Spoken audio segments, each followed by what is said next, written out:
तो पति क्या होता है वो आप समझ लीजिए।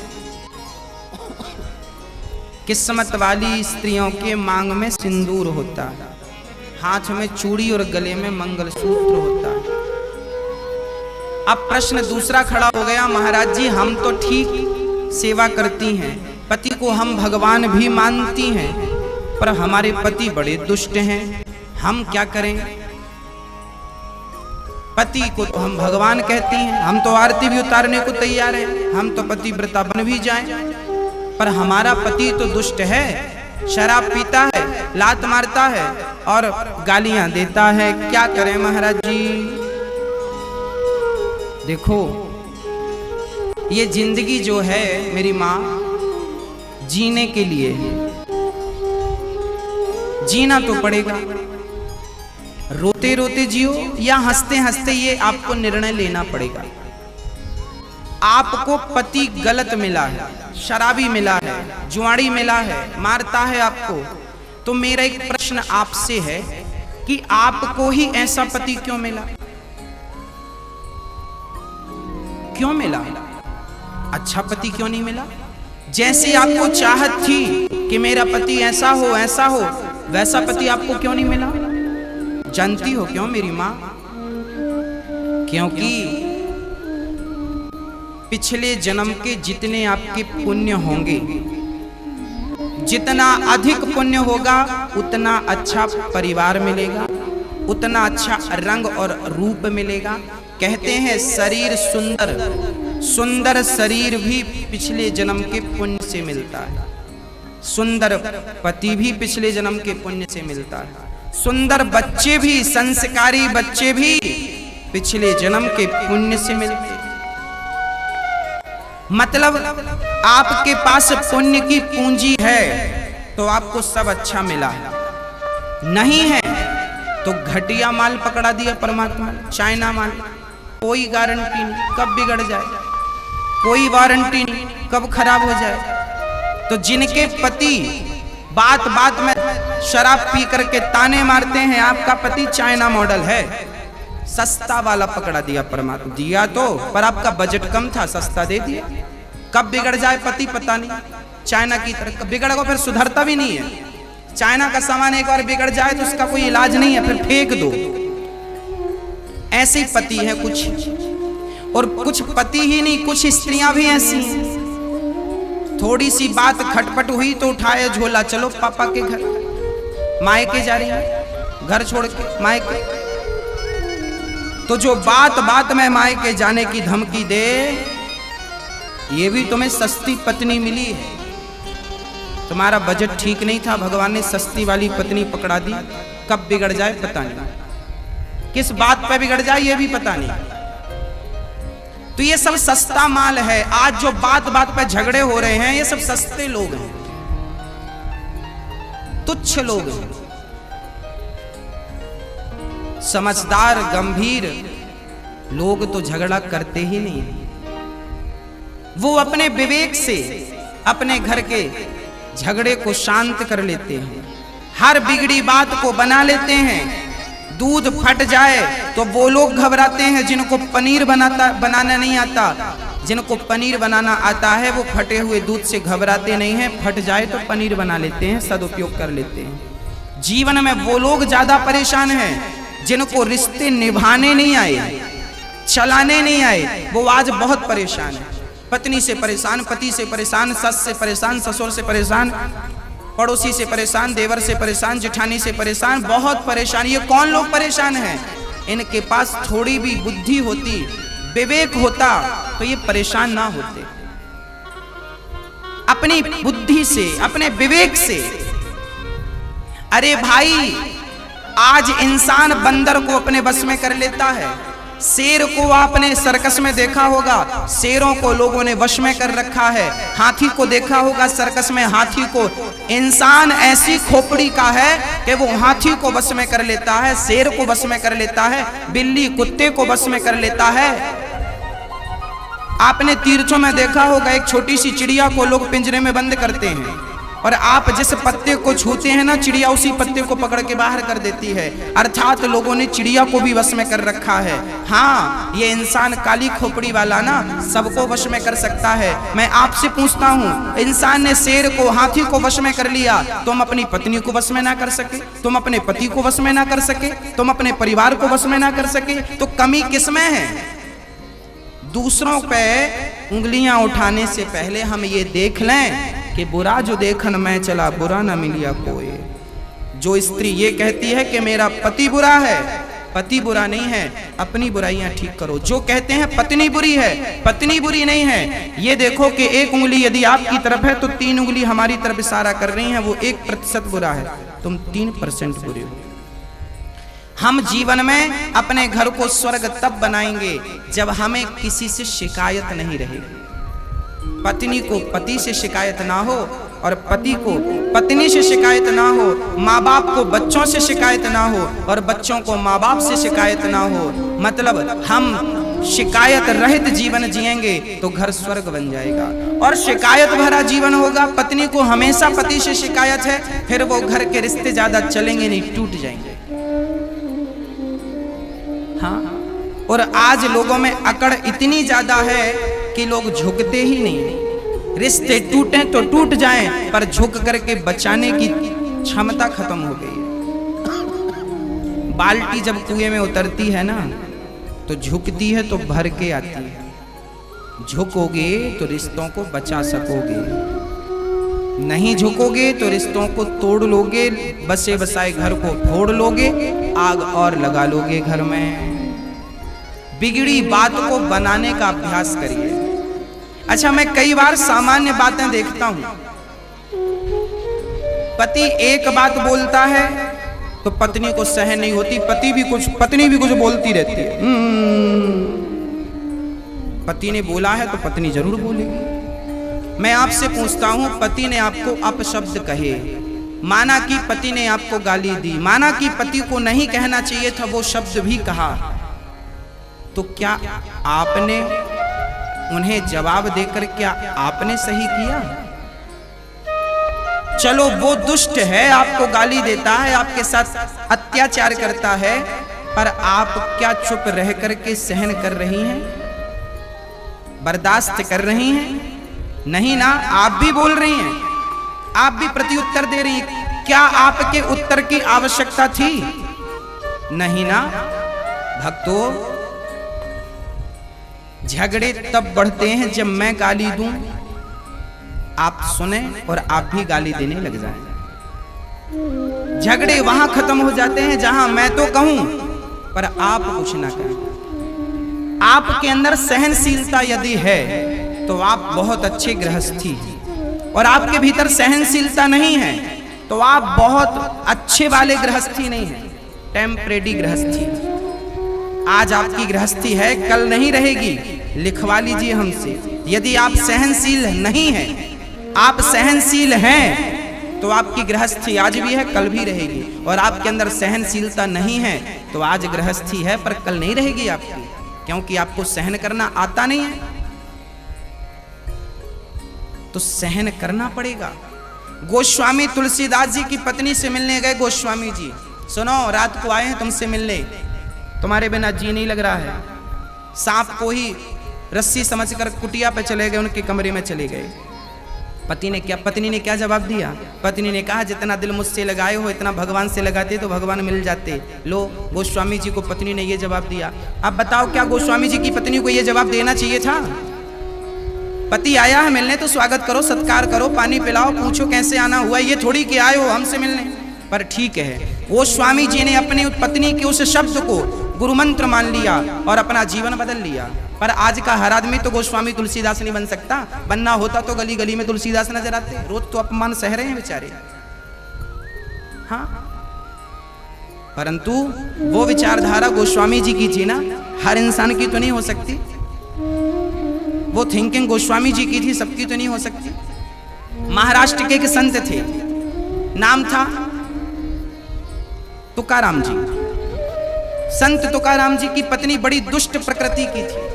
संत तुकाराम जी सत्संग कर रहे थे, पत्नी आई, क्यों जी कमाते धमाते कुछ हो नहीं, बस बैठे गाल बजाते रहते हो। 2-4 भगत बैठे थे, पत्नी ने कहा सोना उठ के चले जाओ घर, तुम्हारे कोई काम धाम नहीं, निठल्ले बैठे रहते हो यहाँ। पत्नी आई और सबके बीच में पति का अपमान करके चली गई। निठल्ला है, बैठा है, कोई काम हम करता नहीं। गई कुएं पानी भरने चली गई, पानी भर के आई, सिर पे घड़ा था, देखा तो फिर भी बाबा जी बैठे। बड़ा गुस्सा आया, बात नहीं मानता, पूरा घड़ा भरा भराया पति की खोपड़ी में पटक दिया। ले पति मुस्कुराते हुए बोला देखो जी मेरी पत्नी कितनी अच्छी है, पहले तो आई बेचारी गरज गई, बाद में आके बरस गई। बादल तो गरजते हैं बरसते नहीं, पर मेरी पत्नी तो गरजती भी और बरसती भी बराबर है। ऐसी विपरीत पत्नी को पाकर भी तुकाराम जी भगवान का धन्यवाद देते थे। विपरीत थी पत्नी, बिल्कुल अपोजिट थी। एक दिन तुकाराम जी से कहा जाओ कुछ कमा के लाओ। तुकाराम जी गए तो एक खेत में गन्ने की कटाई चल रही थी, तो गन्ने तोड़वाने लगे। तो खेत के किसान ने 4-6 डंडे गन्ने के दे दिए, बाबा जी तुम भी चूसना। बाबा जी 4 डंडे कंधे पे दबा करके ला रहे थे, तो बच्चे मिल गए, बाबा जी गन्ना दे दो गन्ना। तो तुकाराम भगत आदमी थे, बड़े सज्जन थे, डंडा तोड़ तोड़ के बच्चों को दे रहे हैं, लो बेटा गन्ना चूसो, लो बेटा राम जी लो, श्याम जी लो, राधा जी लो, सबको दे। एक डंडा बचा। घर गए, पत्नी ने कहा क्या कमा के लाए हो? लाठी बता दी सामने। उसको लगा लाठी है, मारने आया है। पत्नी ने छोड़ा कर बाबा जी की पीठ में जमाया वही गन्ना, और जब गन्ना पीठ में जमाया तो गन्ना टूट गया। अभी एक था, 20 से टूटा, 2 हो गए। तो तुकाराम जी सोचे तुम कितनी अच्छी हो, मैं रास्ते भर यही सोचता आया कि गन्ना एक है, चूसने वाले 2 हैं, कैसे चूसेंगे? अब तुमने 2 कर दिया, एक का रस तुम चूस लो, एक का हम चूस ले रहे हैं। मतलब पत्नी ऐसी है फिर भी झगड़ा नहीं। देखो आप इतने सहनशील हो जाएं तो आपका घर स्वर्ग बन जाए। सहनशीलता इतनी हो। एक पत्नी ने अपने पति को कह दिया तुम जानवर हो, जानवर, 1 नंबर के। पत्नी ने कहा तुम जानवर हो, सबके बीच में कहा, पर पति बड़ा पॉजिटिव था, नेगेटिव विचारधारा थी ही नहीं, नेगेटिव सोचना नहीं उसको। पत्नी ने कहा तुम जानवर हो, पति ने कहा तुम ठीक कह रही हो, तुम हमारी जान, हम तुम्हारे वर बराबर जानवर, जान प्लस वर बराबर जानवर। झगड़ा करने वाले तो इतनी सी बात पे भी झगड़ा कर लेते हैं, और झगड़ा ना करने वाले बड़ी बड़ी बातों को हल्के में लेके खत्म कर देते। अब आपकी गृहस्थी है, आपका घर है, आपका परिवार है, कैसे डील करना है, कैसे रहना है, कैसे नहीं रहना, मर्जी आपकी, सारे द्वार आपके लिए खुले। आप सहनशील बनना चाहते हैं या नहीं बनना चाहते? सहनशीलता है, हम तो यही कहेंगे सहनशीलता बढ़ाइए। पत्नी को सहनशील बनना पड़ेगा, पति को सहनशील बनना पड़ेगा। परिवार के हर सदस्य को 2 बातें पचाने की क्षमता रखो। बात बात पे गर्म मत हो जाया करो, बात बात पे आपा मत खो दिया करो। सहनशील समुद्र की तरह गंभीर बनो। लाखों नदियां रोज मिल रही हैं समुद्र में, पर आज तक बाढ़ नहीं आई। और आपके पड़ोस की नदी में थोड़ा पानी गिरा तो बाढ़ आ गई। क्षुद्र नदी जल भरी तराई। थोड़ी छोटी नदियों में जल्दी बाढ़ आ जाती है, समुद्र में बाढ़ नहीं आती, क्योंकि वो गंभीर है। वो इंसान को समुद्र की तरह बनना होगा। बात बात पे जो विवाद करे ये छोटी नदी की तरह है, और जो हर बात पे गंभीर रहे, गंभीरता से विचार करे, वो समुद्र की तरह। हमें समुद्र की तरह बनना, गंभीर बनना। कोई भी निर्णय क्रोध में ना ले लेना। किसी ने कोई बात कही, निर्णय ले लिया, जाओ आज से हम तुम्हारा मुंह नहीं देखेंगे, जाओ आज से निकल जाओ घर से, जाओ ये कर लो वो कर लो, ये ऐसे रिश्ते नहीं चलते। सामने वाला आपको गाली दे रहा है तो आप मंथन करिए, विचार करिए, सामने वाला हमें गाली क्यों दे रहा, हमें क्या कमी है, क्या गलती हमने की जिसके कारण सामने वाला। अपनी गलती पे विचार करिए, अपनी गलती को सुधारिए, अपने आप सामने वाले की शिकायत खत्म हो जाएगी। हाँ, हम तो ये विचार करते हैं हमें गाली क्यों दी तूने गाली हमें। अरे इस पर विचार की, गाली क्यों मिल रही है आपको, क्या गलती की आपने, वो गलती कब सुधारेंगे आप। ऐसे रिश्ते चलते हैं। खासकर पति पत्नी को बहुत समझदारी की जरूरत है, बहुत। पत्नी को समझदार होना चाहिए, और बुढ़ापे में पत्नी ही काम आती है। जब बूढ़ा आदमी ना बहू पानी देने आती ना बेटा पानी देने आता, यदि पत्नी जिंदा है तो वो आपकी सेवा करेगी, पांव दबाएगी, भोजन कराएगी, ख्याल रखेगी आपका। इसलिए पत्नी का आदर करो, पत्नी का सम्मान करो, पति का आदर करो, पति का सम्मान करो और गृहस्थी को बिल्कुल स्वर्ग की तरह रखो। राधे राधे गुरुजी जी। मैं नए गांव से बम्बई से आई हूँ। मंजूरा है मेरा नाम। नए गांव? नए गांव बम्बई। नए गांव के नए गांव? नए गांव। तो ये नया गांव वहीं है बम्बई में? नहीं, ये आधा आपका वृंदावन है। तो मैं आपसे खुद मिलने के लिए आई हूँ। मेरा दोनों बच्चे को मिलाने के लिए लेके आई। ये दोनों को आशीर्वाद दीजिए और बाकी मुझे कुछ नहीं चाहिए। आपका हाथ सदैव बनाए रहने दीजिए। खुश रहिए। अरे इनको दोनों बच्चे को मेरे को समझा दीजिए कि माँ बाप का बात माने। मेरा बेटी और बेटा है एक। तो किसको समझाएं, बेटी को कि बेटे को? दोनों को, दोनों को बात कराओ। हाँ। राधे राधे गुरुजी। राधे राधे। माँ की बात नहीं मानती हो आप बेटा? मानते हैं, लेकिन उन्हें ऐसा लगता है कि हम नहीं मानते ऐसा। तो आप ऐसे मानना कि उन्हें ऐसे ना लगे कि आप नहीं मानते। मतलब जहाँ मानना चाहिए, जहाँ जाती है फोन नहीं करती है मुझे, ये बोलती नहीं कि मम्मा मैं यहाँ हूँ। कहाँ चली जाती है? मतलब कॉलेज जाती है, कॉलेज से लेट आती है। मतलब कुछ ऐसे गलत नहीं है, मगर फंक्शन रहते हैं उनका, कभी डांस रहते हैं तो मुझे मतलब बताती नहीं है। कहाँ बेटा लेट हो जाती हो? हमारे कॉलेज में फंक्शन या कॉलेज में कुछ इवेंट रहा ना, तो उसमें भूल जाते कि कॉल करना है ना, तो बैग में फ़ोन रह जाता है तो आवाज़ नहीं आता। इनको लगता है मैं जानबूझ करके नहीं उठाती। तो रोज फंक्शन रहते हैं? नहीं, जैसे कभी कभार रहता है, कभी कभार तो लेट होता है। बता दिया रोज करो। लेके जाती है मोबाइल। मोबाइल लेके जाते हो स्कूल कॉलेज? हाँ, तो मोबाइल लेके क्यों जाते हैं? ऑनलाइन में ही थोड़ा बहुत रहता है, जैसे कि फॉर्म भी भरना रहता है उसके लिए बस। तो रोज फॉर्म भरना रहता? नहीं, कभी कभार ऐसा। तो कभी कभी ले जाया करो। ठीक है, हाँ ठीक है। अब बात करा भाई से। राधे राधे गुरुजी। जी। आप नहीं मानते बात माँ की? मानता हूँ ना गुरुजी। माँ तो कह रही है नहीं मानते हैं। मम्मी कहेंगी तंबाकू ले आ तो तंबाकू ले आऊंगा। क्या ले आऊंगा? तंबाकू। तंबाकू? हाँ तो माँ तंबाकू मंगाती है आपसे? हाँ तो माँ तंबाकू खाती है? हाँ। झूठ बोल रहे हैं ये। है? तो आप तंबाकू खाती हो मैया? नहीं, पहले खाती थी, अभी मैं बंद कर दी हूँ। अब झूठ नहीं क्यों खाती? बोलूं? नहीं, अब नहीं खाती हो? नहीं। तो इसे अभी भी आदत पड़ी है लाने की? मतलब पहले मैं खाती थी। बात अभी कराओ। क्यों आप तो नहीं खाती मैया तंबाकू?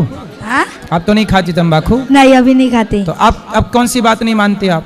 मैं तो सब बात मानता हूँ। सुबह बोलो सोनू उठ के दूध लेके आओ बेटा, नहीं जाती है, बोलते मुझे सोने दो। पहले सबसे घर में उठने वाला यही था। अब सबसे लेट उठता है? हाँ, बहुत लेट उठते गुरुजी। फिर बड़े होते होते बच्चे पता नहीं क्या हो जाते हैं। हाँ। नहीं, चलो अब जल्दी उठना है। राधे राधे कृपा बना के रखना हमारे बिल्कुल ऊपर। खुश रहिए। राधे राधे गुरुजी। जी। मैं प्रियंका भद्रक उड़ीसा से आई हूँ। आपको हर वक्त मैं ही मानती हूँ। आपको 3-4 साल से मतलब आपके सब बात में मानती हूँ। और आपसे थोड़ी सी एक छोटा प्रश्न था आपको पूछने के लिए। बोलो। कि अभी मैं 9वीं कक्षा में पढ़ती हूँ, तो अच्छा मार्क कैसे रख सकते हैं हम? तो अच्छी पढ़ाई करेंगे तो अच्छे मार्क्स आएंगे। मतलब पढ़ती तो हूँ मैं, पर मार्क नहीं आते, क्या करें हम गुरुजी बताए तो। कितने नंबर आते हैं? मतलब 100 से 80-90 के आसपास। मतलब 100 में से 90 आ जाते हैं? 80-90 के आसपास। तो ठीक तो है। और क्या चाहती हो? गुरुजी हमको 95% लाना है, तो कैसे करें आप थोड़ा? आ जाएंगे। 95 के पीछे काहे पड़ गई हो? गुरुजी इसके अगले साल तो मैट्रिक है ना, तो हाँ। अच्छा मार्क रहे। पढ़ाई करते रहो, रेगुलर अपना काम करते रहो, आएंगे 95 भी आएंगे। 90 आए हैं तो 95 भी आएंगे। गुरुजी प्रयास करत करत अभ्यास के जड़मति होत सुजान। करने से सब होगा। आप प्रैक्टिस करते रहिए, पढ़ाई में मन लगाइए, आएंगे। और तनाव लेके पढ़ाई नहीं करना चाहिए। आ जाएं अच्छी बात है, नहीं आए तो भी परेशान नहीं होना चाहिए। ठीक है? धन्यवाद गुरुजी।